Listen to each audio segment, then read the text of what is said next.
campus community to our update show with Mike and Lori and Mike. Hi, Lori Mike. and Mike show. Hi, Lori. It's very exciting today. We're trying something new today. So this is going to be really fun. We have our guest, Cynthia Clausen, on standby in a remote location. So we'll get right to it. All right. So as usual, I have a quote of the day. So our quote today comes from Oprah Winfrey. And she says, think like a queen. A queen is not afraid to fail. Failure is another stepping stone to greatness. And also you can think like a king as well, if you'd rather. So it's a great quote. We all have greatness inside of us. You may have forgotten how amazing you are, but I promise you are awesome. Sometimes in order to find that greatness, though, you have to fail a few times in order to reach success. But with each failure, you become clearer on what you need to succeed, and you get closer to actually reaching your goals. So I would encourage all of you just to throw back your shoulders, hold your head up high, and let your inner greatness and royalty shine through. I like it. All right. Everything is awesome. Everything is so awesome. When you're part of a team. You should write a song about that. I should. Thank you, Lori. I like that. Yeah, you are welcome. The deadline for the CEI Foundation Scholarship application is February 12th, 2021 at 5 p.m. That's Friday of this week. So just as a reminder, the link to access is up on the screen. I'm not going to read all those digits, but it's there. You can click on it, and we'll post it in the comments as well later. But you should also watch your email because you'll get an email about it. It's super easy. Just fill out the application, submit your letter of recommendation and personal essay, and you're done. Don't forget to finish your application if you've started one. We have about 300 people who have started one but have not finished it. So finish it. The CEI Foundation awards approximately $300,000 in scholarships to students attending CEI each year. And we have scholarships for all types of students, so don't delay. Please apply today. Seniors in high school planning to attend next year and current students returning for the 21-22 academic year are strongly encouraged to apply. And if you have any questions or want or need additional information, please reach out to the CEI Foundation Scholarship Coordinator, Bailey Wynn, at scholarships@cei.edu or call 208-535-5407. Thanks, Mike. Don't miss that deadline. If you want some money, make sure you apply by the 12th. All right, so 2020 1098-T tax information is now available. If you gave consent to view your 1098-T online, it is available in student self-service. If you did not give consent, a paper copy has been mailed to the address on file. Payment plans are available for students who register for Block B classes. Students can sign up for e-refund to receive refunds directly deposited into their checking or savings account. You can contact the cashier at 208-524-3000 and choose option 3. If you have questions about the 1098-Ts, payment plans, or e-refund. Thank you. The food pantry is fully stocked for any student in need of items to take home or grab-and-go meals for students on campus. Contact the Center for New Directions in Building 5, Room 591, or call 535-5363 to make arrangements. Also, the Center for New Directions is currently hosting study strategy workshops. This week, they'll be covering strategies for effective note-taking. So watch your CEI email for more information. They'll send you a link. All right, so I have some financial aid updates. So scholarships for fall 2021 are due Friday, February 12th. Many unfinished applications, don't forget to complete them. So remember, Mike's already said it once, now I've said it twice.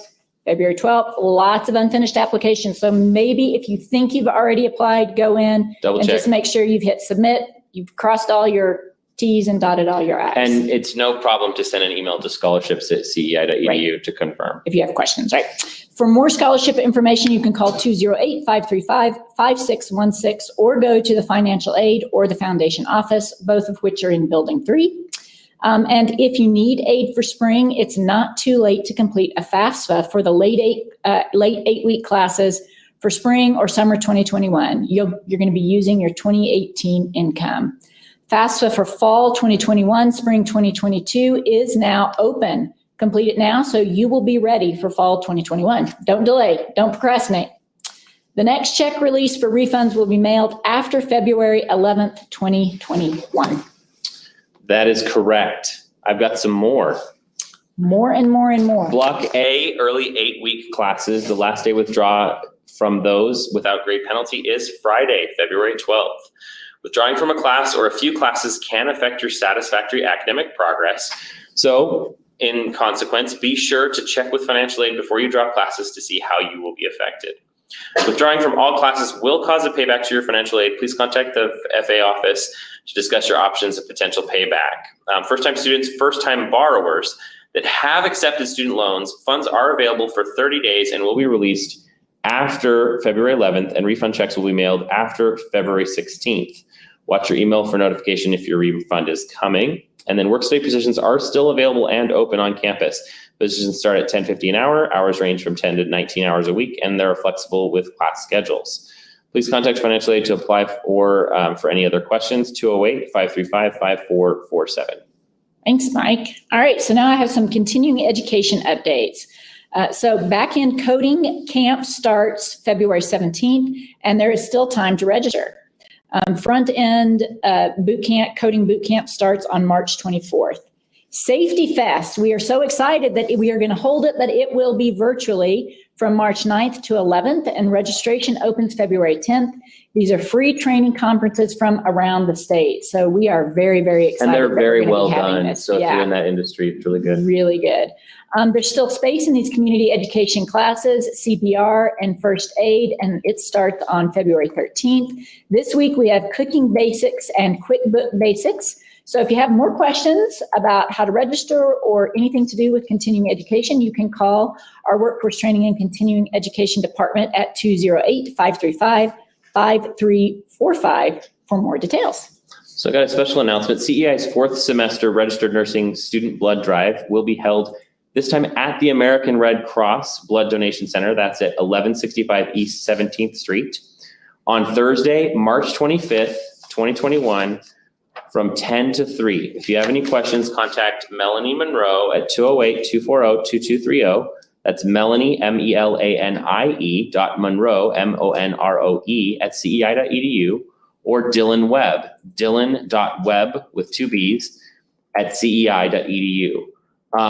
That is a change. Last year we hosted the blood drive here on campus, but they will be hosting it at the Red Cross. All right, thanks, Mike. All right, we are so excited about this. Academic advising now has its own office. We've been working towards this for years, honestly, since you first came here. That's right. So now they have their own office, but wait, there's even more. We had those services before. We always had academic advising services. Well, the virtual campus and advising office, called Advising for short, helps us get all of our student services online, and we provide great services to students for both academic advising and any other questions that you might have. You can start there. All of student services is available to answer questions, but you can start. That's a good place to start, is in the academic advising office. They're here to advise students throughout their time at CEI, answer questions, help you pick the right classes to make sure you're taking everything when you should in the right sequence. That this office helps students develop academic maps for their desired major so that they can use a guide to graduate. The advising office is in Building 3, Room 351, right across from the financial aid office. They're developing an online student services page that will help students taking both online classes as well as in-person classes. The admissions office is located inside Student Affairs, and they offer services to new students. Okay. General COVID updates. Don't forget to wear your mask on campus. Don't forget to wash your hands. Don't forget to stay 6 feet apart. We do have a COVID updates page. You can see it on the screen. So visit that site. And as always, any COVID related questions or concerns, including positive tests or exposures, those can always be sent as an email to covid@cei.edu. And we're really proud of faculty, staff, and specifically students for everybody doing their part so we can keep our campus open. Yep. We've only had to close about a year ago when the governor sent everybody home. Other campuses have had to open and close because the spread has gone kind of viral on their campus. But here at CEI, because we have followed all of the measures, the good protocols, we have been able to keep our campus open, and we are really excited about that. Okay, on to our special guest. So this is the first time we've done this in Facebook Live. Our special guest today is remote, and she is Cynthia Clausen. You need to unmute her. Okay, can you hear us now, Cynthia? Can you guys hear me? Yeah. Yes. Okay, good. We're just doing a little tech testing I here. haven't been able to hear you. She can't hear us. Can you guys hear me? Yeah, we can hear you just Yeah. fine. You So can. we- Okay. Yeah, we're working. Write to me in the chat if there's something I could do. You have the list of questions. She doesn't. So we're working on a tech solution, just a moment. Hang on. We So I thought don't we know- had it all I'm not quite figured sure out. why she can't hear us. She could at the Do you want to beginning. remove the COVID email banner? Sorry. She's Cynthia, can you messaged hear us? privately as well. What was that? She's messaged you. Yes. Okay. So we'll go ahead and do one, and we'll ask the question, and then Shelley can turn it over to her. So first of all, I want to give the introduction though. So Cynthia Clausen is one of our science instructors here on campus, and we are so thrilled that she is at College of Eastern Idaho. She grew up in California and attended California Polytechnic State University, Cal Poly. She earned a BS in ecology and an MS in biology, and has been teaching at the community college level in California, Washington, and Idaho, for over 25 years. In her time away from work, she enjoys skiing, mountain biking, camping, and hiking. Also of note is she was recently awarded the CEI General Education Faculty of the Year. So we are thrilled to have Cynthia with us. And because she can't hear us, we're going to keep trying to work on that, but we're going to go ahead and start with the first question. So I will just ask the first question, and then we will just let Cynthia take it from there. So Cynthia, can you tell us a little bit about your background and how you came to work at CEI? Okay, I'm getting a note that it's my turn. Yes? Okay. So the first question was about my background. And so I grew up around San Francisco and went to Cal Poly for my undergrad and graduate school. I earned a Bachelor of Science in Ecology and then a Master's of Science in Biology there. And when I was an undergrad working on ecology, I spent my summers working kind of all around the West for the Forest Service and BLM and Fish and Game, thinking I was going to be a wildlife biologist. And it was amazing. And one of my favorite places that I ended up working was in Gardner, Montana, right on the northern border of Yellowstone Park. I spent over a year there, which was amazing.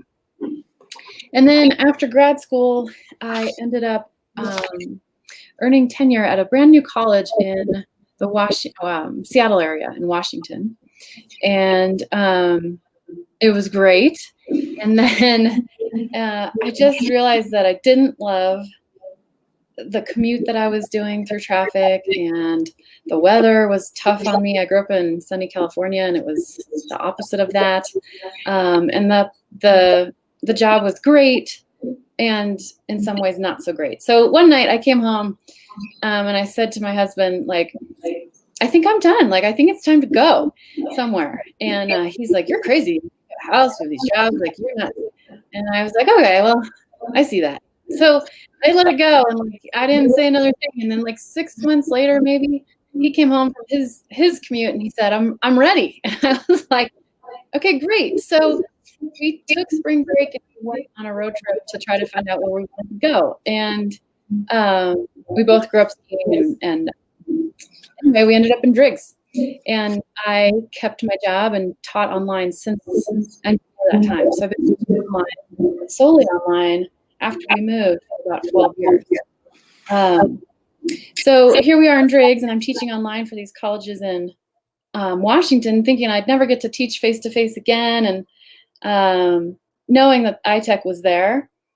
And then all of a sudden it turned into a community college, and I applied, and here I am, and I'm so thankful to be working with such great people and back in the classroom. It's been really wonderful. Okay, Okay, we're. Shelley, can you type in letters? No, I'll ask the second question. So, okay. All right, Cynthia. So did you always want to be a college professor and or scientist? Tell us a little bit about that.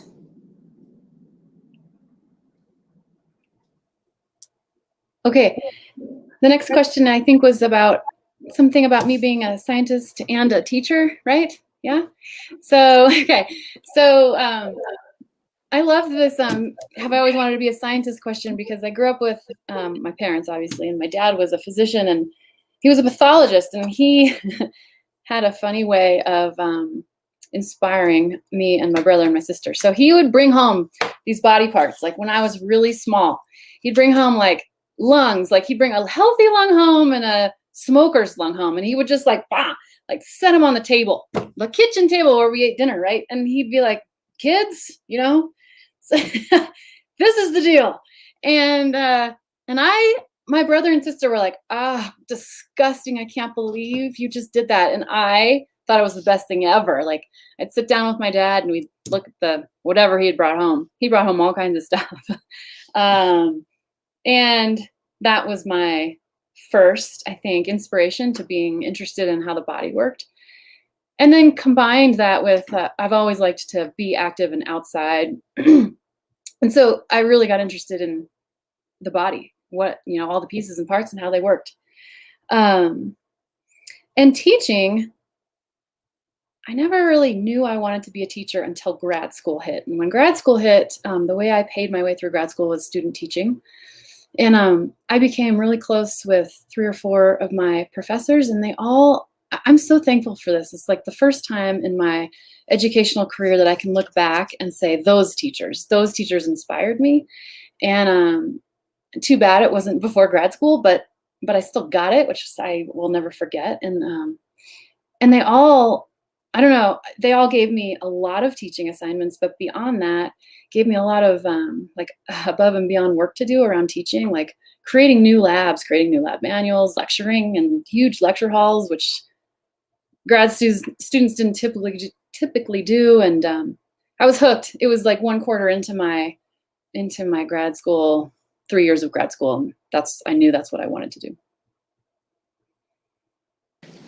Okay, so I'm going to ask the third question. We're still having some technical difficulties, so but we are figuring it out, and we're ad-libbing here. So just we're getting through it. Okay, so Cynthia, what advice would you give to students who are scared of taking anatomy and physiology or any science classes because they think they'll be too hard or they're not smart enough to be successful? Question 3, type 3. My turn? Yes? Okay. This question was about students that might feel like anatomy and physiology is too hard. Yes? Okay. So here's what I would say. I love this question because I think I went through this emotional kind of like path or journey myself. And so I would say, first of all, that, and this comes from Angela Sackett, our dean, and when she said it out loud, I was like, yes, that is how I've been feeling and thinking for so long, but you just put words on it. And it's simple. It's just, we can do hard things. We can all do hard things, and we've all done hard things. And I'm sure if you sat down and made a list of all the hard things you've done in your life, it would be long. And so in addition to that, I would say, you can reach your goals. So if you have a goal of wanting to be a nurse or whatever it is, and you think it's too hard, I would go to bed tonight just thinking I can do hard things and I can reach my goals. And then I would add on to that if you think all the things you doubt your ability to do, I would encourage you to try to think about that particular thing. Let's say it's math, like it's such a common one, or art really resonates with me, right? Like at some point in your life, you had your first experience of feeling like you could not do this thing, whether it was math or whatever it is. And I'm betting that if you can remember that very first time that you felt like you weren't a math person, that there was an incident, right? That it didn't come from inside of you, that it came from somewhere external. Someone in some way either said it directly to you or indirectly to you, and you believed it for some reason. You were open to that belief and you sucked it in. And the same thing happens with anatomy and physiology. And so it's like a repatterning. Like, I can do it. I can do hard things and I can reach my goals. And this didn't come from inside of me. I can do this. And if I need help, I'm going to reach out. And so something that I always now say to my classes is that, God, you guys work this college that I've never had a group of students before at a different college who works so hard. You guys, most of you guys have families, and most of you guys also work, and then you've decided to come back to school. It's amazing. Like, as a group, that's a general statement I think we can make about our student population. And you've done it. You made this huge decision to, like, sacrifice time, sacrifice all these things to come back to school, pay for it. And now you're here and you're letting all these beliefs about yourself get in the way. And so now you're sitting in the classroom, we have to start believing that you can be successful. Look how far you've come. You're sitting here. That's amazing in and of itself. And so now I think it's a question of, like, figuring out the resources you need to be successful. If you need a babysitter, you need to invest in the babysitter. You're already investing in school. It's an investment in your future, and one that you have to make at this point, because you've done all the other steps to get yourself here. Now that you're here, let's figure out how to get you through. I wanted to tell a quick story about this. When I was in school, starting out, I started college when I was 17. I was really young. I didn't really believe in myself as much as I should have, like many of us maybe. And so I started out as a health major. And first I thought maybe PE would be my focus. And then eventually it turned to physical therapy. And I was really excited about doing physical therapy. And I had to go to this, like, required meeting with an advisor who I had never met. He had never met me, knew nothing about me. I took in my grades. I took in all the classes I had taken. And he looked at me and he said, well, to do physical therapy, you have to get straight A's and you have to go to grad school. And I walked out of the office and I thought, well, physical therapy is out. I can't get straight A's, and I'm not going to grad school because I don't think I can get in. And hey, lo and behold, I ended up going to grad school, and A's weren't as hard as I thought. So I guess my takeaway for you is, if you're getting a message from somebody somewhere in your life that isn't positive and isn't telling you that you can meet your goals, find somebody else.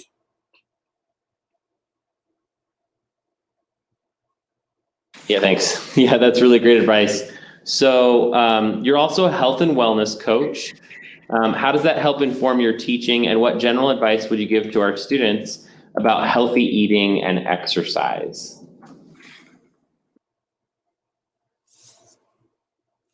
Next question about being a health coach and how it carries over. Yeah. Okay. I try to make my teaching personal. So, like, in anatomy and physiology, I feel like that's a pretty easy class to make personal, right? It's all about your own body and how it's working or not working.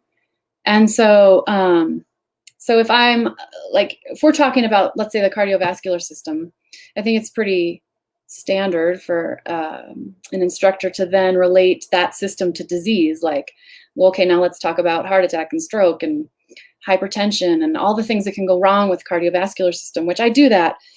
And I also then try to include, and what if we have healthy lifestyle habits, like healthy diet and exercise? How does that influence the cardiovascular system in a beneficial way? And what are the small steps that you can take today to start if you're like, oh my God, that seems super overwhelming? Or what if you're in the middle and you're like, I'd like to take the next step? So we talk about those things, but the science behind how those things actually affect the systems. And then I would say healthy eating and exercise habits are preventative medicine. And even though they might seem like a lot of time and maybe money, they're going to be more cost effective at the end, I think, than falling into a state of disease that does cost a lot of money as well, and probably more. And I would also say life is much more fun when you're feeling healthy and strong. And when you're feeling healthy and strong, your confidence kind of blossoms. And maybe some of those conversations about things are hard, or maybe I can do hard things and I can reach my goals, and someone just told me I couldn't, I'm going to blow them off. All of that becomes much easier. All right. Thank you so much, Cynthia. Such good advice so far. So you can do hard things. Eating healthy will help you. Getting some exercise will help you do some of those hard things. So I'm going to ask question number 5. Cynthia still can't hear us, so that's why we're kind of doing this back and forth. So you're teaching online courses this semester. How can students be more successful in the online format? Okay, yeah, so how to be successful online, right?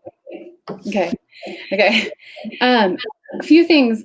I've been asked this question over the years. I've been teaching online for, I think it's close to 20 years. I was trying to figure out exactly, but I can't remember exactly when I started. But it's funny because I think a lot of people, when online classes first started, doubted whether they were as good as face-to-face classes.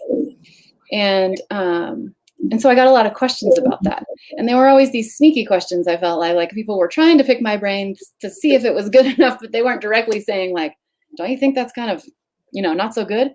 And my response was always, online learners are generally very self-motivated people. And they're doing it because they have families and they have jobs and they're trying to now get educated, just like most of you guys are. And now with COVID, everybody's been forced online. And so if you're feeling like, school's hard and I need the extra support of seeing people, I think my advice would be to become, if you're not already, super self-motivated in this way. Ask all your questions. Like, ask all your teachers all your questions. Please do all the reading first. Like, read through Blackboard, read what they've posted, read your syllabus, do all that stuff, and then study, and then ask your teachers all your questions. Like, I have so many students who think they're going to ask me a stupid question, and it's not stupid at all. Like, it's totally worth my time. And even if it's not, it is to you, and that's okay. So ask all of your questions all the time.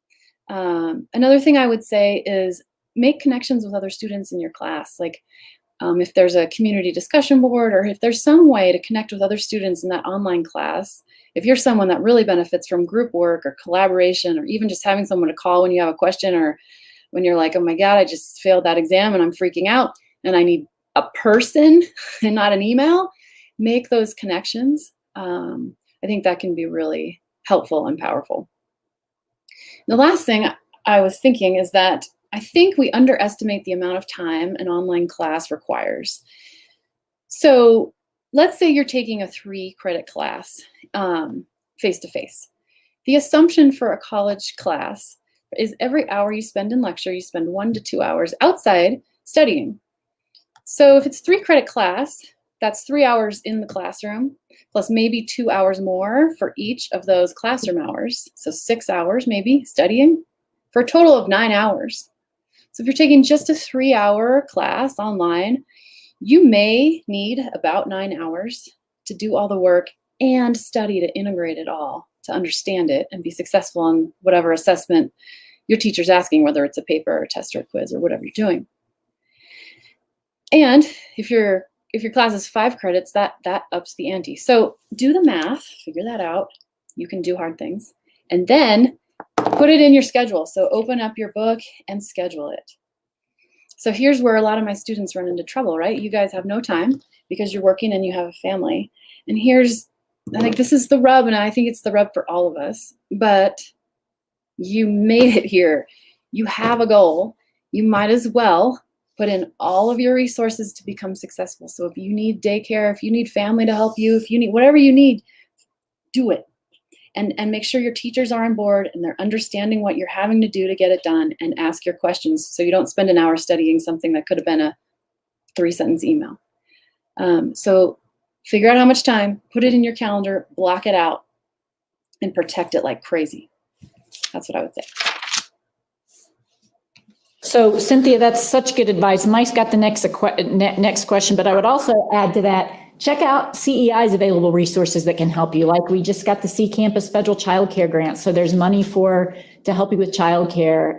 So many services available on our campus to help you do those hard things that Cynthia is talking about. Absolutely. And so in echoing, kind of piggybacking the last question, how does an online lab work?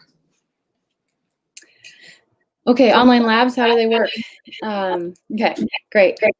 I think it completely depends on the teacher. So I'm just going to speak from my own experience, and I'll try to keep it short. I'm talking a lot, but I'll just talk about A&P since that's what I'm mostly doing right now.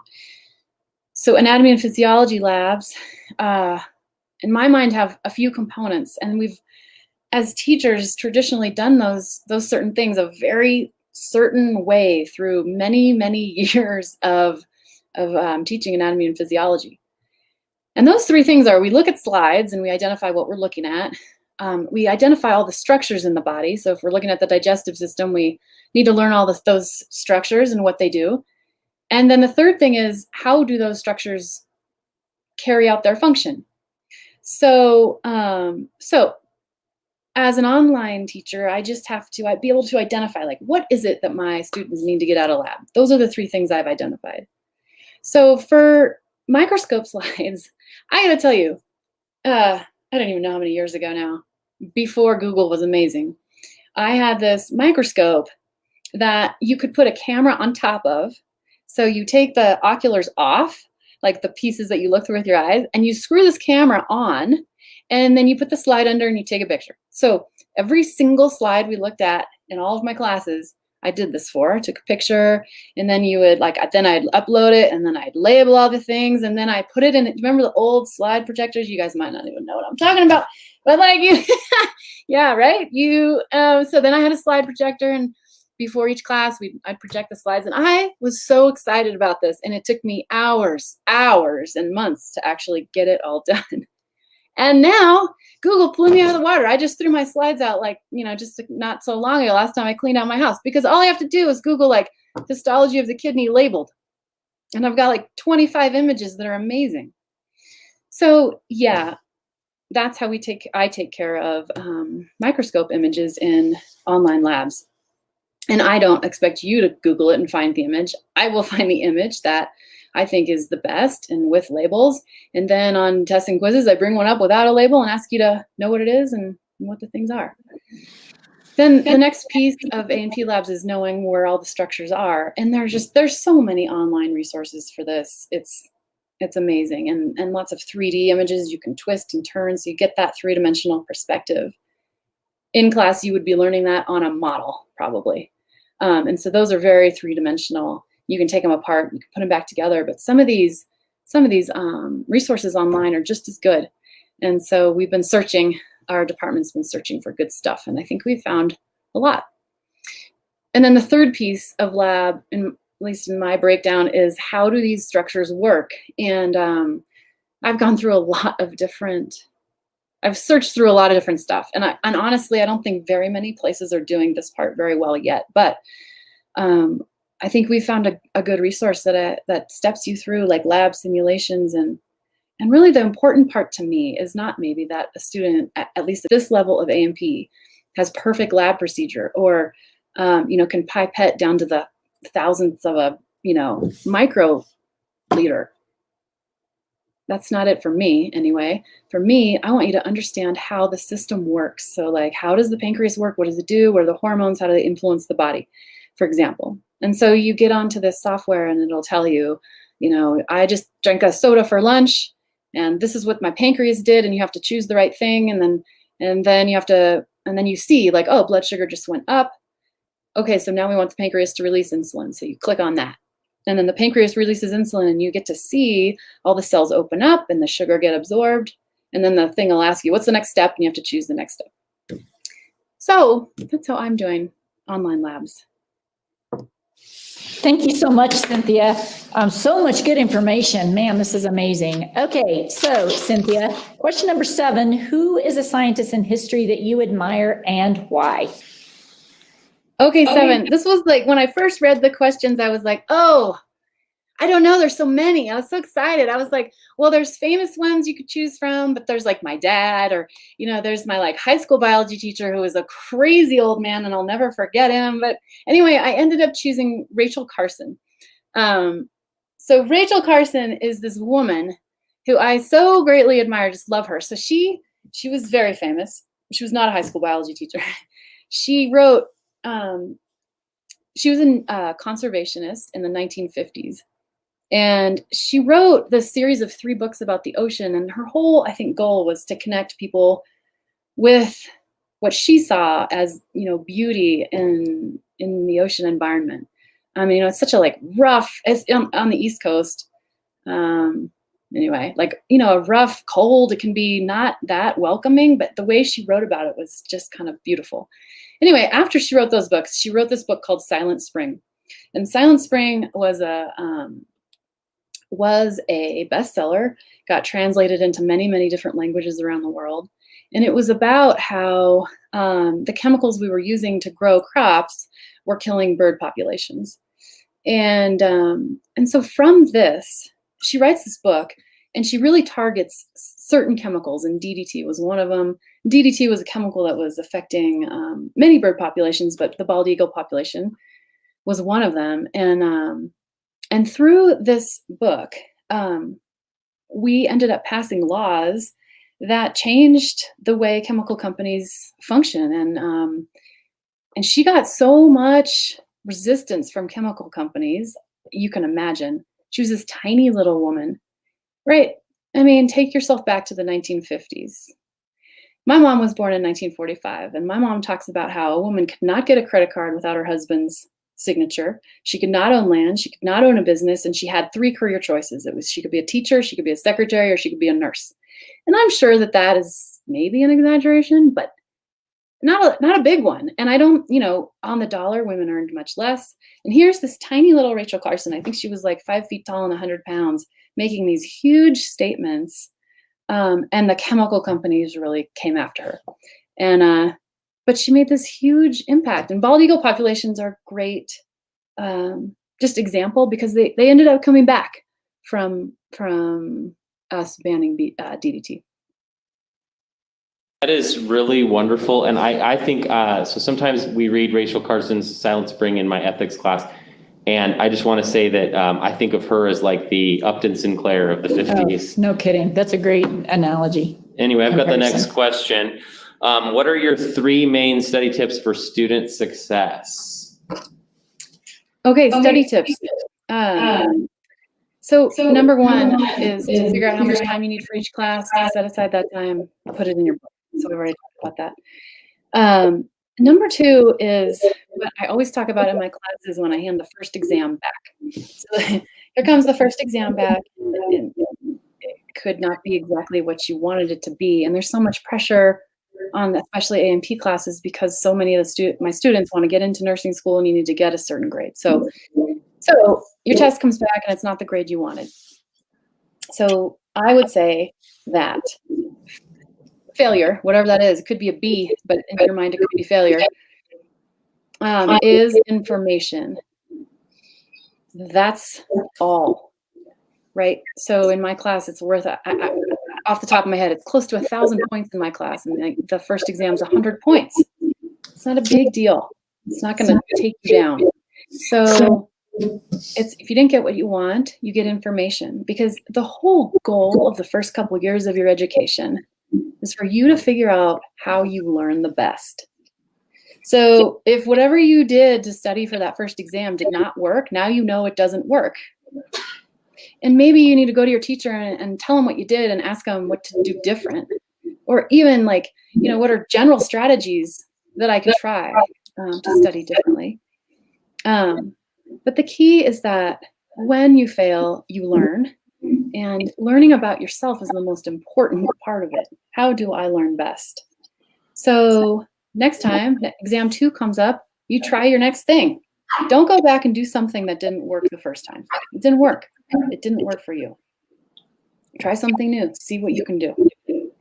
That's study tip 2. And then 3 was studying for exams. How to study for an exam. So here's what I would say. Here's what I think here's what I did, and it's not going to work. So here's something you could try. Your first try. Let's put it that way. So, so I would say every time you leave class, every single day, you go into your notes and you start studying the notes that you took in class that day. And looking at the clock fast. I'm assuming you're looking at the clock. Okay. And no, okay. So go in and study your notes. And once your brain starts giving up, and it could be 20 minutes and it could be an hour, and you're done and you walk away because you're not going to absorb anything more that day. And then the next day you come back and you start at the top and you go over that information again. So here's your second shot at that information, and then it'll go faster. And then you get deeper into your notes and you get into stuff that you didn't study yet. And then when your brain gets fuzzy, you give up, you're done for that day.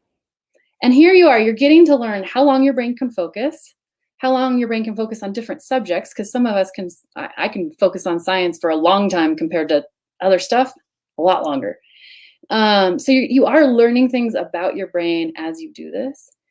And you're studying every day. By the time you get to the night before the test, you should be able to go through your notes page by page and just be like, yep. If you are the night before the test and you sit down and you look at your notes and you're like, I'm going to be up till 2 a.m, you're going to be tired. And it's super hard to absorb information that quickly and that late at night. So that's my strategy. Wonderful strategy, Cynthia. Thank you so much. All right, so question 9, why do you want to teach at community college?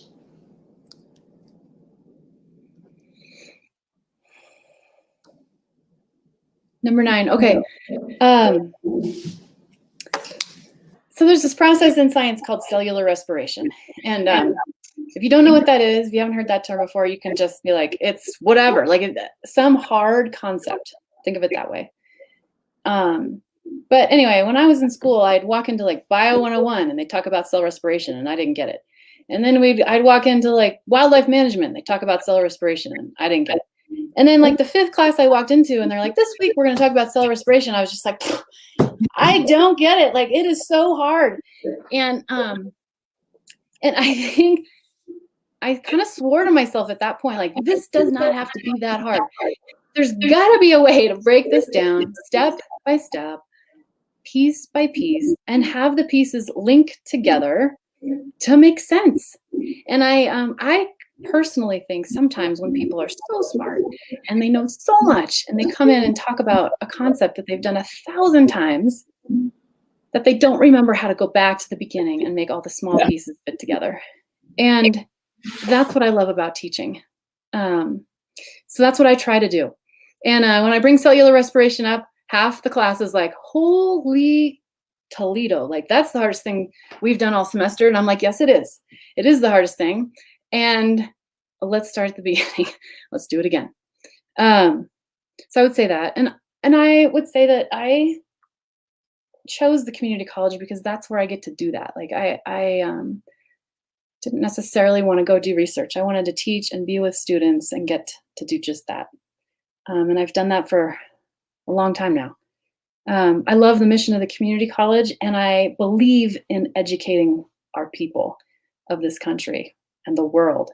I think we'll make good decisions together in a way that will hopefully bring a more peaceful place for us all through education. I feel like education is the answer. And so for me, I'm in the perfect place. Well, that's really great. And it comes from the top, right? Even our First Lady teaches at Northern Virginia Community College. That is right. Which I love. It's amazing. All right. COVID has been hard on all of our students and faculty and staff. What has inspired you to make it through the tough times? Number 10. Okay. Yeah, it's been a really hard go this year. My kids keep saying had 2020 is terrible and listing off the things that have been so terrible. And I can't disagree, but here's the silver linings for me.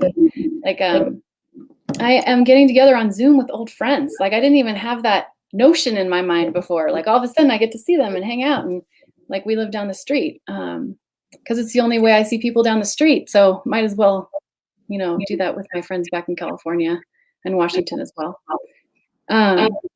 Also, I'm just trying to hold on to my faith that the world is generally a good place, and generally people are well-intentioned, and they're generally doing their best. And in that, we're going to get there together. You know, we came up with this vaccine faster than we've ever come up with a vaccine before. We're now delivering it, hopefully fast enough. And so, yeah, I'm just holding that hope and not letting my brain take off into negative places if I can help it. I've gotten to spend a lot more time with my family, and my boys are both doing school at home, and I'm getting to know them better as learners. And I think that's good for all of us and fun. And I get to be outside all the time, which is my happy place. So that's been good. Okay, so final question for you, Cynthia. Thank you so much, first of all, for all of those amazing answers. What are your final words of wisdom for our students that you might have? Okay, last one. I would say, don't forget, you can do hard things and you can reach your goals. I would also say, never let anybody tell you that you can't, even yourself. All right, if someone's doing that, find somebody else. And I would say, you have made it this far, so now make it work. Like, do the things you need to do to be successful, and catch it early. Don't let it go a year where you're struggling and flailing. We have so many resources on campus, and we have so many good faculty just waiting to help you. So find what you need to be successful. And last, get to know your teachers. Like, not only will they be a good resource for you in the moment, but the stronger you relate with your teachers, the more helpful they can be after you're out of their class as well. They can write you letters, they can introduce you to people. Yeah, that's what I would say. So I just want to echo that. That's really great advice. And I really think that it's so true. You should always talk to your instructor. Absolutely. Always seek out your instructor. And I would just say, we did something hard today, like technology failed. We don't really know what went wrong, but we just figured it out and we went forward. So we did a hard thing. We figured out how to make this work. So Cynthia, thank you so much for all those words of wisdom. Really amazing advice from you. We really appreciate your time and working with us through these technical difficulties. And we will see you next week. And we have a special guest from Student Affairs next week. All right. Thanks so much, guys. Have a great week. Bye.